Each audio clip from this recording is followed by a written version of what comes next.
be a good bottle. Ta-da! Huzzah! Huzzah! Some pink, bubbly champagne for a pink elephant movie. I realized I got the wrong glasses for these. That sounds really good on the microphone, by the way. Listeners, I apologize that we are Philistines, and we are drinking bubbling wine from traditional red wine glasses. Anyway, okay, hang on. All right, so. Hello, and welcome to Retroscoping, a podcast tracing the evolution of feature animation. We are journeying through the films of the studio that started it all, Walt Disney Studios. And this week we are delving into feature film number 4, Dumbo. I'm your host, Alexa. And I'm Nathan. Nathan, why are we qualified to host this podcast? Well, our microphone is literally perched on a stack of Disney art books right now, so at the very least, we are enthusiastic. Extremely enthusiastic. So what do we know about Dumbo? I know very little about Dumbo. It is the 4th feature-length film from the Walt Disney feature animation production line. Good job, I just said that. Well, it happens to have been released October 23rd of 1941. And for a story about an elephant with the biggest ears, this film is one of Disney's shortest, weighing in at only 64 minutes. They finished it in only a year and a half of production. And looking up the budget for this movie, it kind of depends on your source, but I'm going with Variety. They said in an article that the budget was estimated to be about $1 million, which is half of the budget of Pinocchio, or Fantasia, roughly. After the first release, they made about $500,000 back in profit on this movie, so yay! Disney finally made some money on a movie again. It's very much a movie, and you can see it on screen where the critical marvel, the incredible quality of Walt's first 3 films was starting to cost the studio a lot of money, and they weren't making it back in theaters, so this clearly represents a pivot to make cheaper, shorter films in hopes of being able to turn a profit on them, and hey, can't complain, it was a success on those terms. Sadly, it is a flatter and shorter and less visually sophisticated movie, although it has its moments. I think it's a movie with a lot of heart. Like, instead of focusing on the artistic aspects of it and pushing the medium forward in new and interesting ways, they stopped to make a movie with a lot of heart. Yes, it is a tearjerker. I cried. I always cry. I never cry. You never cry. Ever? Or just only, never when watching Dumbo? Once a year, in manly darkness, I permit a single tear to fall down my face when I think of the final scenes of Fiddler on the Roof. That is all. You have a dark day. I do. Okay.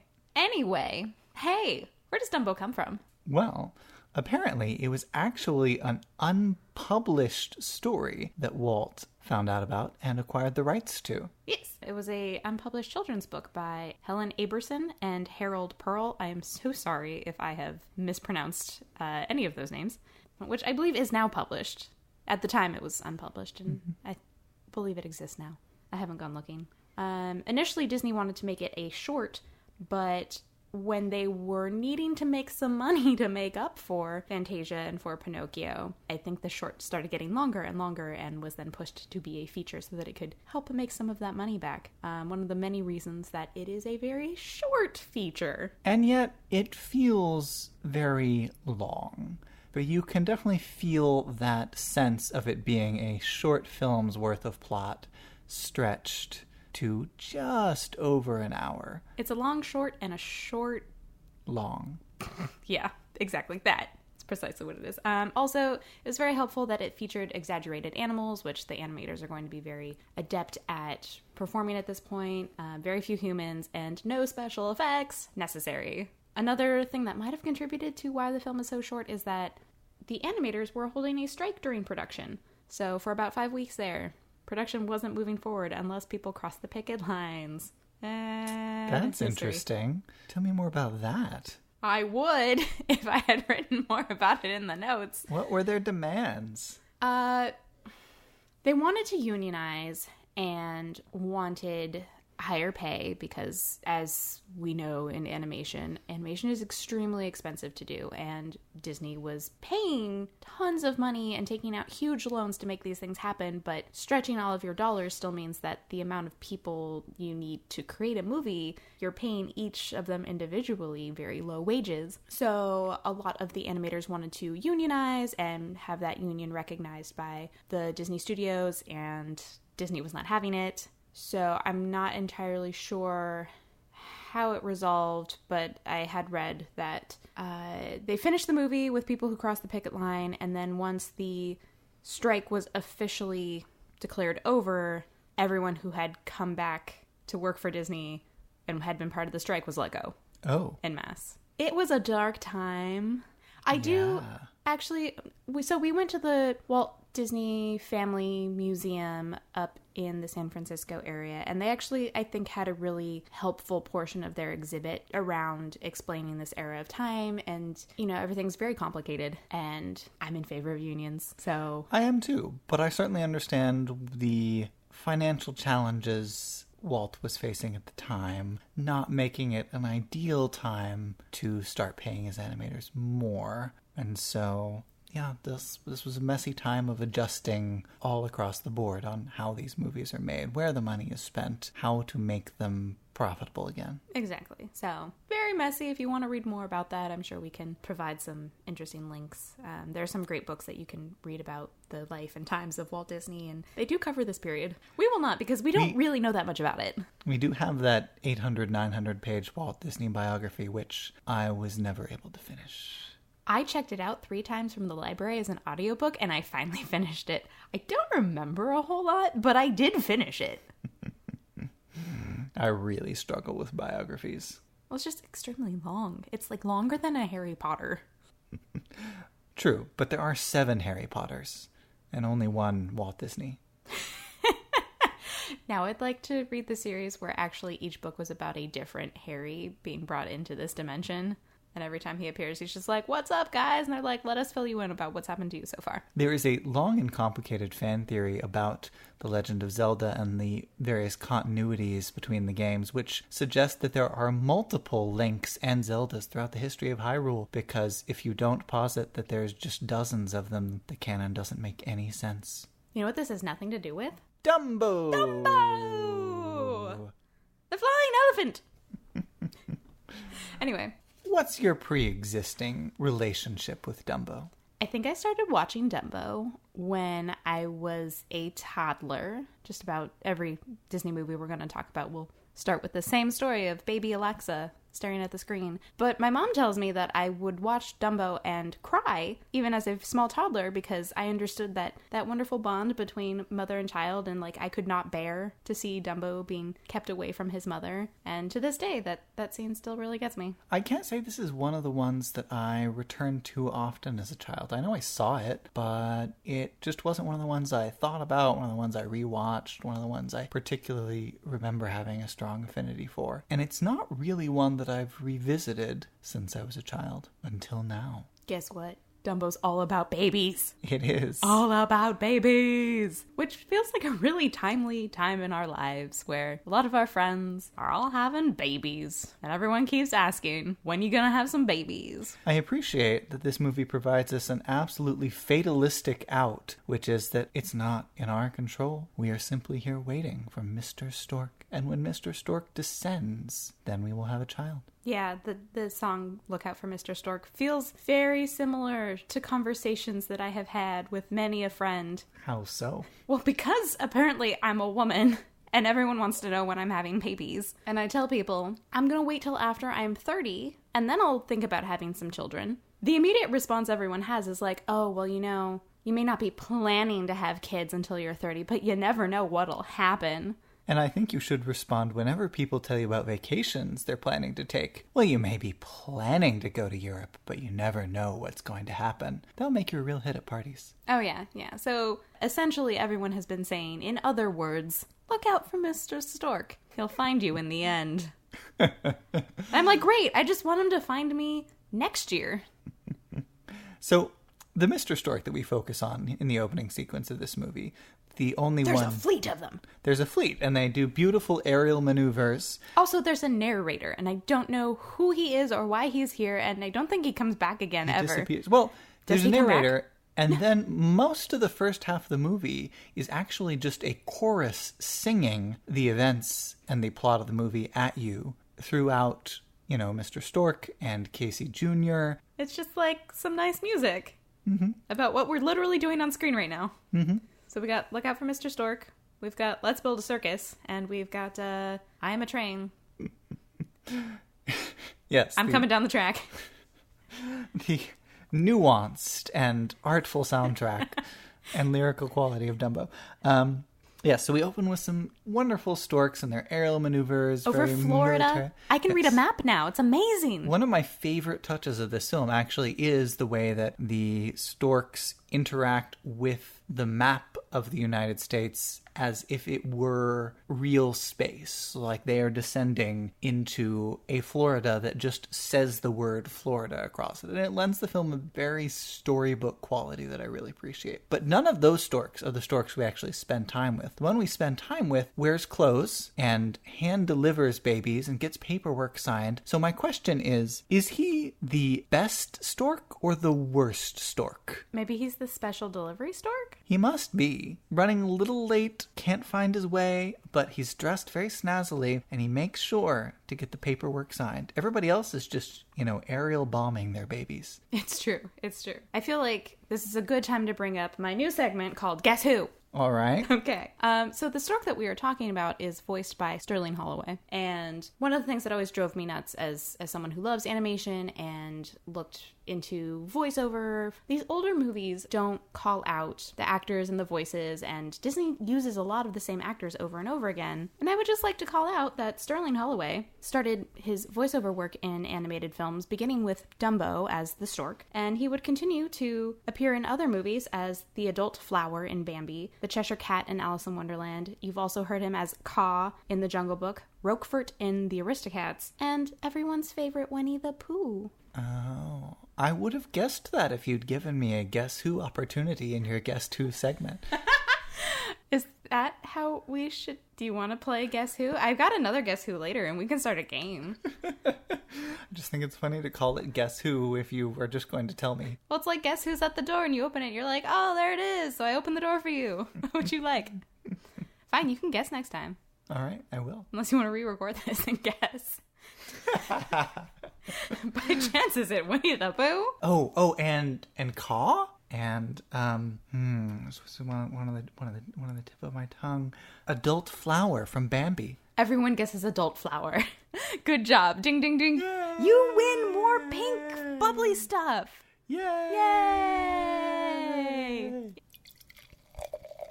You win too, listeners. You win a lot, apparently. Okay, well, I will save the other one then, and you can try and name even one. Maybe I'll try and see if you can get two on the other one. We'll come back to that later. Anyway, the stork shows up to a train of animals, has to find the elephants. Thank goodness there's like a whole trunk of ladies waving him over with a really nice joke about, is one of you expecting? And everyone taking huge offense. Yeah, actually, let's just get into it right now. Mm-hmm. The real villains of this film are stuffy upper-class white ladies. Gossip ladies. Yep. Yeah, gossip circles.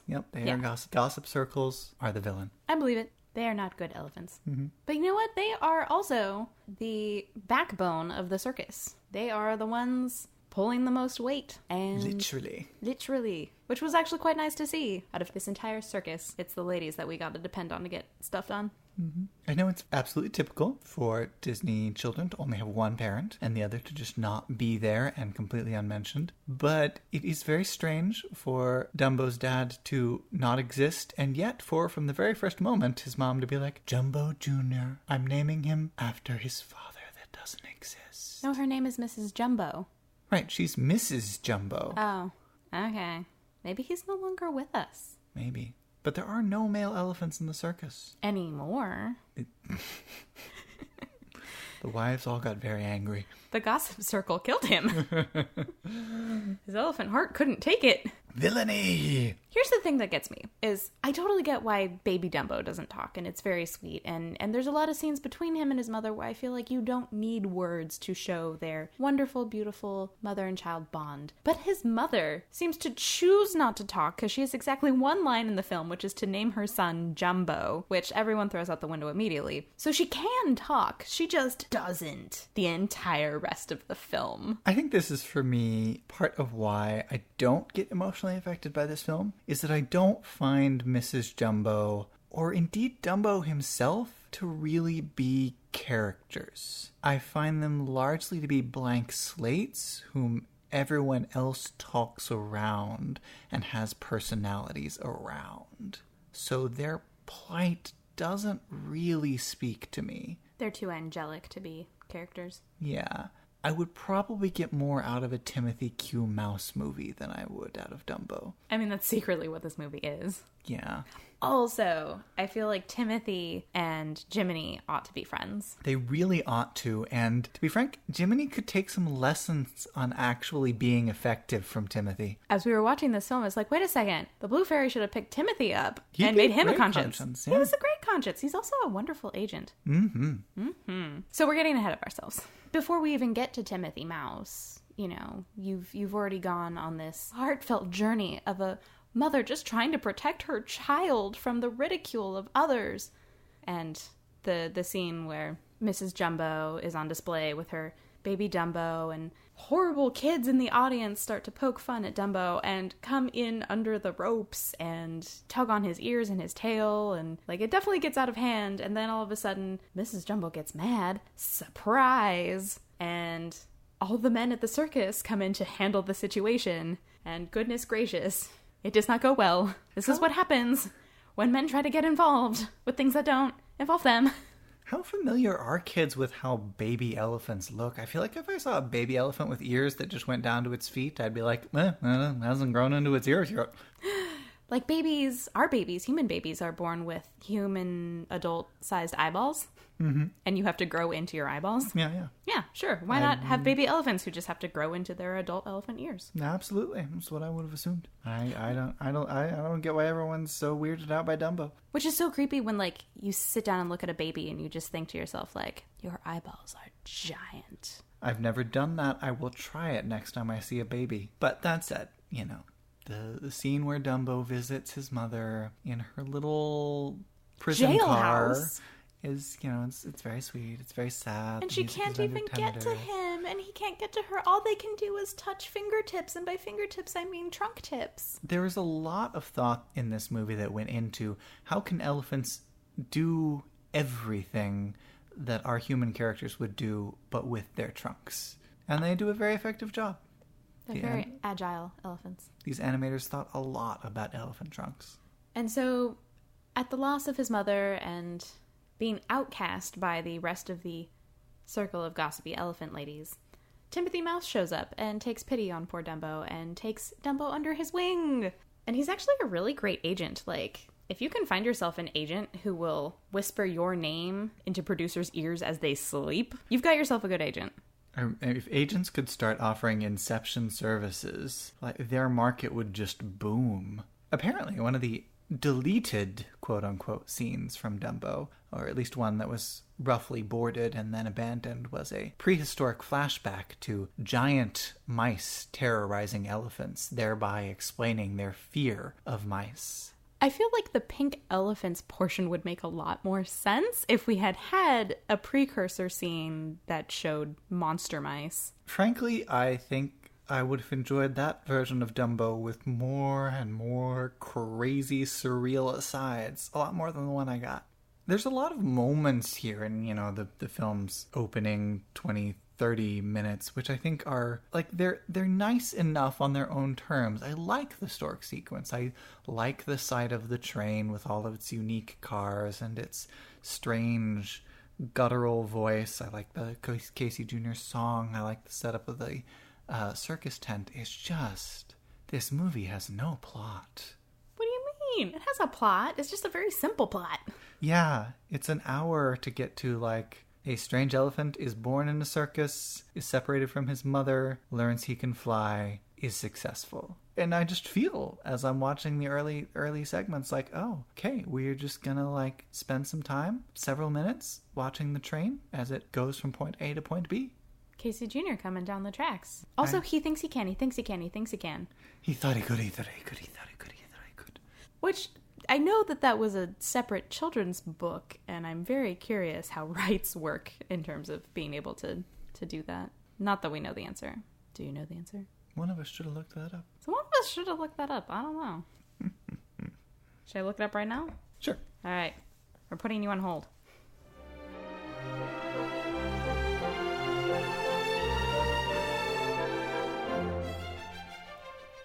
Yes, The Little Engine That Could was essentially a pre-existing folk and fairy tale that manifested in a lot of different variations in the early 20th century. Lots of poems and stories.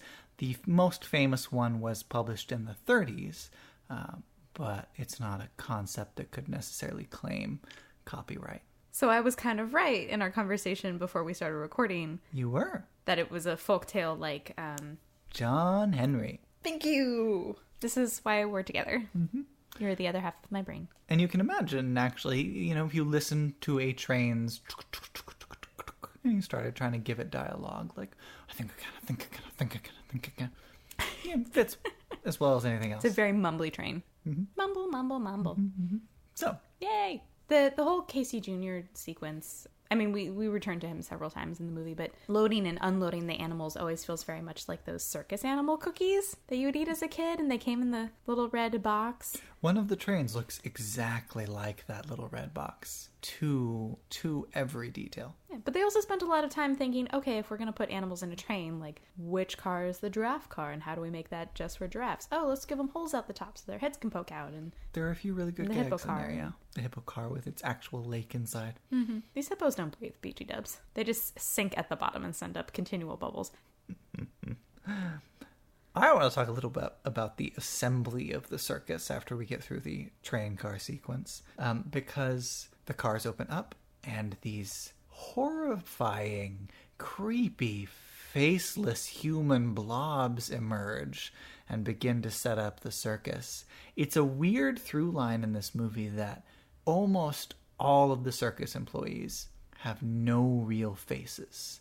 There are two exceptions. The ringmaster obviously has a face. And there is one peanut distributing, like, carny at the very end who gets a face. The clowns have their made-up clown faces, but we never see them as normal humans. We only see them in silhouette. Extremely cartoonish. Yeah, every time we see a circus employee, they're either a blob or a silhouette. Mm-hmm. It's kind of unnerving. I assume that's for budgetary reasons, but it lends the whole thing a slight air of fairy tale menace. I'm pretty sure we also watched the circus master, like, declothe and become naked at some point before putting on his nightgown. In silhouette, yes. They get away with a lot in these films. Yeah. It's weird because that sequence where he sort of undresses, gets into his nightgown in silhouette is largely pointless, but that same setup is used when the clowns get out of their clown suits, and that is hilarious. Don't you mean when the clowns come in? Yes.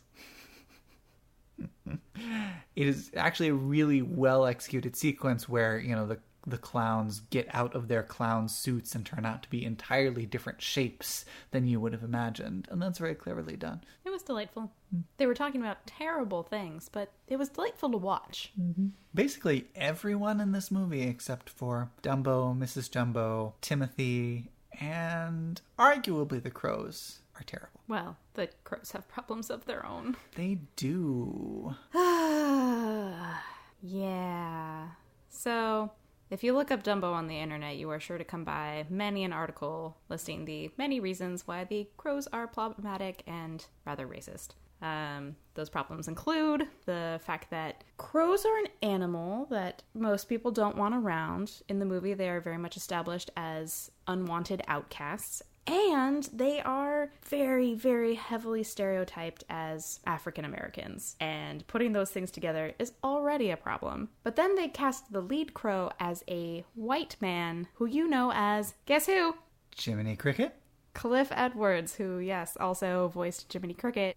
To Doing add insult. his best, worst, black man impression. Yeah, it's... Ugh.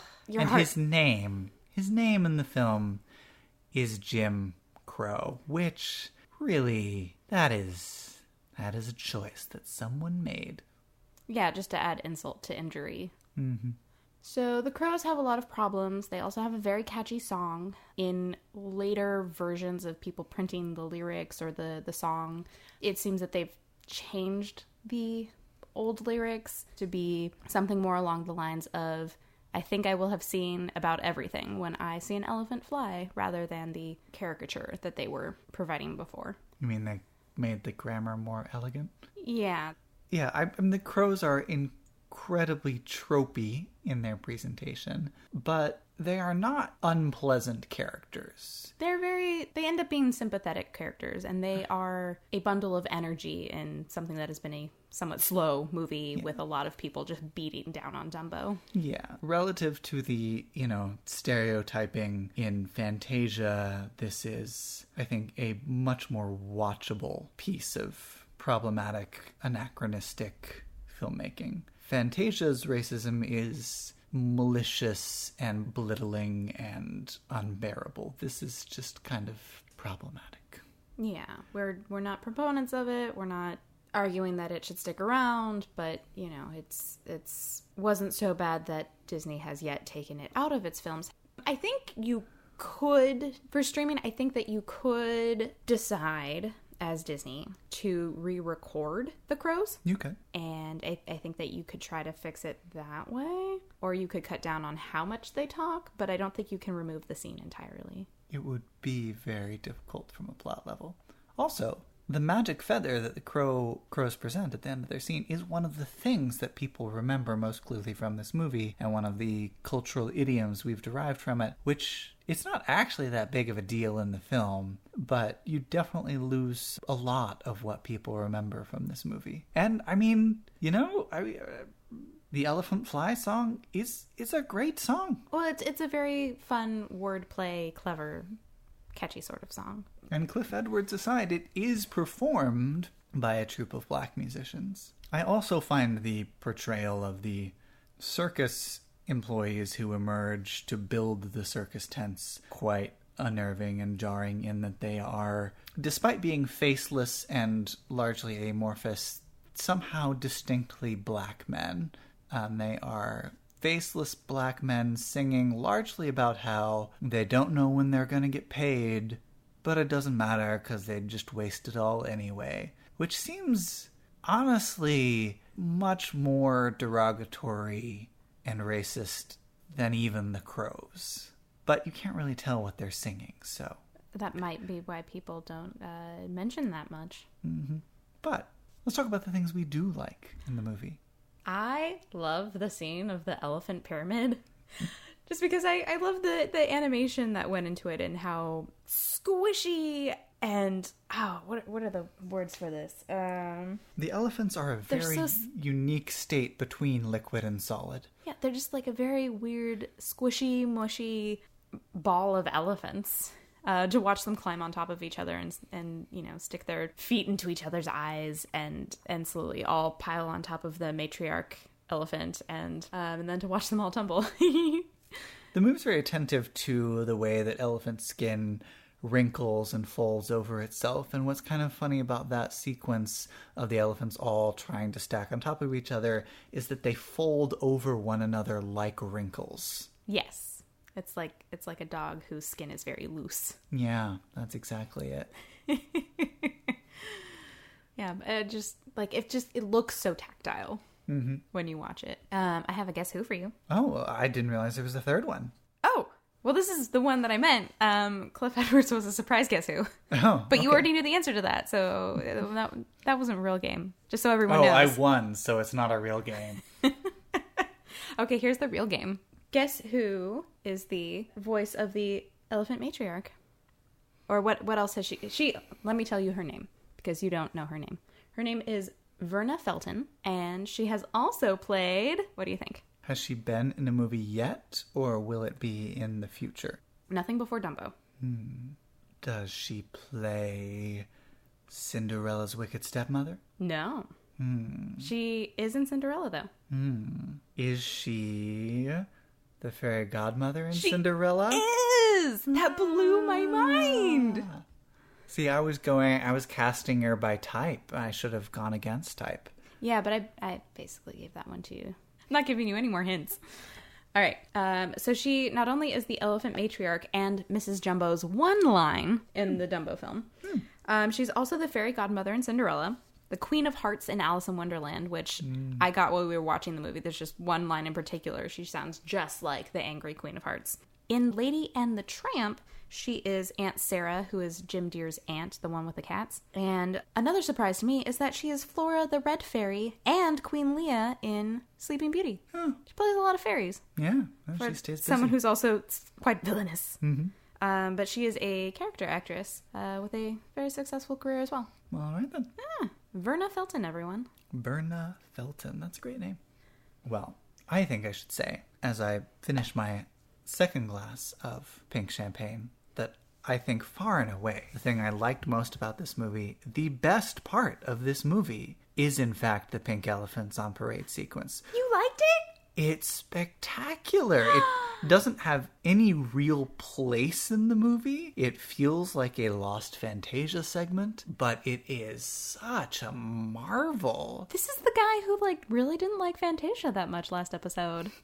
Who's suddenly like, wait, this would be a great Fantasia sequence. I'm so confused. What did you want from that movie? I agree, though. It feels like they got out of Fantasia and were like, okay, guys, let's have some fun. We just finished doing all of these crazy sequences and let's really go to town. And the rest of Dumbo, there's a certain flatness to it. There's a certain lack of drama to its framing. Yes, the black screen. The infinity. The abyss. I mean, the rest of Dumbo. Oh, okay. It's very kind of straight ahead in a lot of ways. And this sequence is where they just let the animators loose to play with animation as a pure experimental form, and they do such great things. The way the colors kind of bleed into one another and swap as the elephants cross, the way that you have masses of elephants who are only illustrated through their highlights and their shadows, and it just comes off beautifully. The mixing shapes, the choreography, just the composition, everything about it is just transfixing, hypnotic. Well, it also, very similar, I think, to the genie in Aladdin who's changing personalities or rhythms or tones every 5 seconds. This Pink Elephants piece is very much like that, where it's constantly changing the mood. Whether it's the elephants on screen or the sounds that you're hearing, it's just constantly switching things up. Yeah. I think, more of that, please. I love how bouncy and weighty all of they're bubbles, essentially. They're bubble elephants. And they're also a precursor to eventually when we get to Winnie the Pooh. And as a kid, I never understood why people didn't like the Heffalumps, because they just seem to be the pink elephants, and people seem to like the pink elephants. I like me some pink elephants. I don't remember if I like the Heffalumps or not. I mean, I don't know exactly how all children felt about them, but in Winnie the Pooh, they are presented as characters that everyone on screen is afraid of. The Heffalumps and Woozles, Heffalumps and Woozles. I'm like, but these are just the pink elephants from Dumbo. I mean, granted, if I, late at night, encountered a parade of pink elephants, I would, in fact, be terrified. But in the safety of my own home with them properly contained on a screen, they're delightful. I would have a grand old time if pink elephants came for a party while you were out. All right, and next time I go traveling for work, I know what's happening at home. Yep, pink elephants on parade. Here they come. Wobbly wobbly. Yeah, I love pink elephants on parade. So, looking back on it now, it's interesting to me to think about, we tend to think of Disney movies as musicals. And when we think of musicals, we think of characters singing on screen. But this movie in particular, there's really only 2 times, I think, that characters sing on screen. The Crows at the end and the Roustabout song where they're building the circus. Ostensibly, the faceless, mouthless circus employees are singing. This is a very musical movie. There's lots of songs, but there's very little on-screen singing. Baby mine. We kind of talked about that scene earlier, but Yeah. Baby Mine is the song that comes on, and it starts with one tear in my eye, and then a second tear in the other eye, and before you know it, there's a trio of tears. And again, nobody's singing that song. Their hearts are singing that song. Yes, that's how this movie works. Everyone's hearts are singing, but nobody's actually singing. Mm-hmm. Yeah, but I mean, we'll get back to that, I think, in later films, especially when you get to like the Tarzan era, where characters have stopped singing, but we put music on around them. Mm-hmm. They make that transition back in the other direction at the end of the 90s, don't they? Yeah, or I guess people had kind of gotten bored of the Broadway musical, where you have the characters sing about their wants and desires and plights, or big emotions, and we put a soundtrack on behind them. A really specific soundtrack, but yeah. Treasure Planet would have been a very different movie if Jim Hawkins was singing about his plight.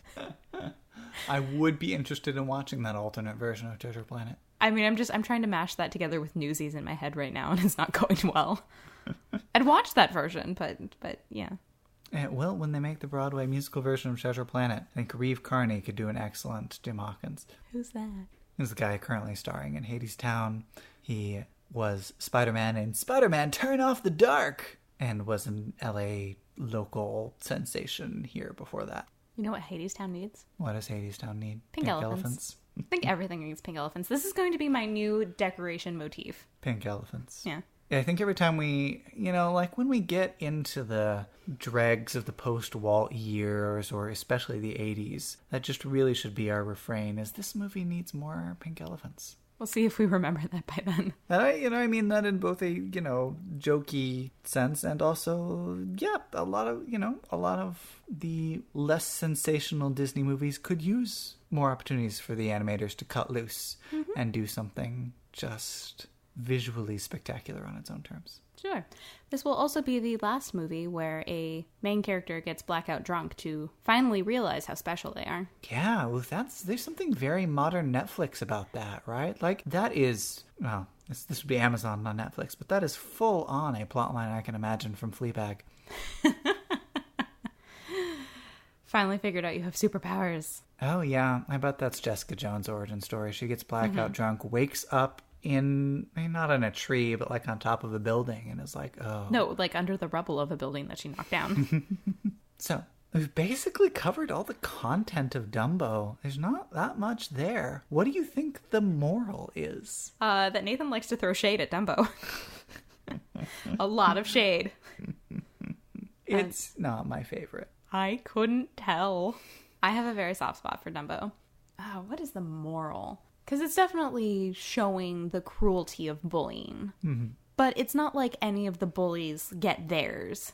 Well, yeah. No, yeah, none of them do. No, they all continue to live decent lives as far as we're concerned. Mm-hmm. They just have to put up with the fact that Dumbo's a success. Yeah, I think the moral of Dumbo is if you can survive high school, you are going to do so much better than all of the people who bullied you. Mm-hmm. Yeah, that's a good point. Yeah. It's really an ugly duckling story, I suppose. Yeah. Except with superpowers. But he doesn't find out he's a swan. He's still an elephant. But he has value that he could not see before. The things that make you different are what make you incredibly special. And so the things that people would call you out for being different from the pack are the things that are going to help you stand out above the crowd, even if I gotta shout out loud. No? I know what you're doing. No. It's a Disney movie. It is. Is that part of the list? I don't think that's it's on the not list. on the list because it's technically by a different Disney Studios. It is not the larger feature film studios that we are focusing on and using as our list. But yeah, I'm sorry. Did you not enjoy? My job is to connect the Disney movies we watch to all of the other Disney movies. Alexa's ultimate goal in life is to create a Disney-er canon. A Disney-er canon? You know, the canon above all canons in which they are all connected. I mean, someone on the internet has already written, like, a wonderful thesis about how all of the Disney movies are connected, and hey, I'm all for it for the most part. Yeah. That's basically what DuckTales is doing, right? Well, but DuckTales is its own universe. Right, DuckTales is connecting all the television universes. Wreck-It Ralph is connecting all the feature film universes. And the gaming universes. Yes. Yeah, well, they just connected the internet. Those are all my morals for Dumbo. Did you have any morals for Dumbo? No, I think you've hit the nail on that. It is about how your difference is your strength, and how you should never let uptight, gossipy people put you down. I don't like drama. I just want everyone to be friends. Like Timothy Malthus and Jiminy, they should be friends. That is a buddy comedy I would happily watch. Cool.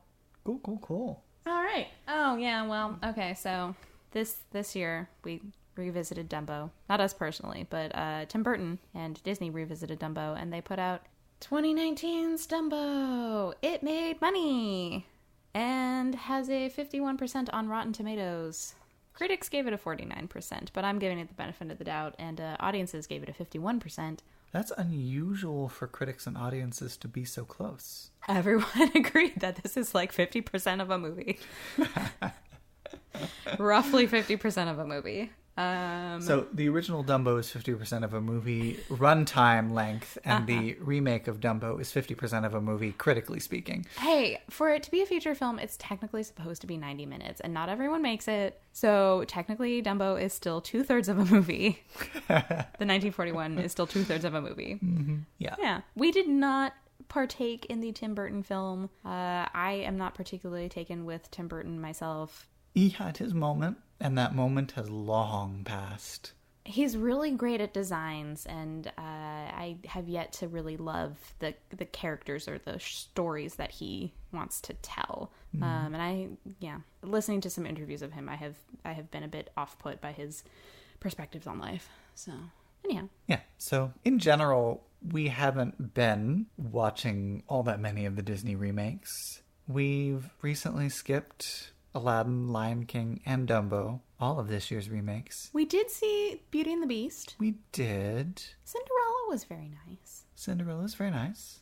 Cinderella, I think, represents a phase of the Disney remake we've somewhat abandoned, along with Jungle Book, where it's a looser reinterpretation. Although I would imagine that Burton's Dumbo is also a looser interpretation. It's a Burton reinterpretation, so it's not my cup of tea. Does he have a pink elephant sequence? You asked me like I've seen this movie, and I don't know. If you've seen the new Dumbo and thought it was really good, please, by all means, let us know. You can write us an email at retroscoping@gmail.com. You can also find us on Facebook, Twitter, and Instagram as Retroscoping if you want to let us know about it there. And thanks for listening. If you enjoyed our podcast, we'd love it if you could please leave us a review on Apple Podcasts or your preferred podcast player. I hear that some people are just listening to podcasts in their imagination now. And on YouTube. Which is the same thing. Basically. I'm not sure YouTube exists. Anyway, check us out next time. We will be watching Bambi. So I'm looking forward to that one. I actually have a soft spot for Bambi. Well, I'm looking forward to Adult Flower's voice. All right. Well, listeners, thank you so much for hanging out with us today. And we will see you next time. Now go live happily ever after.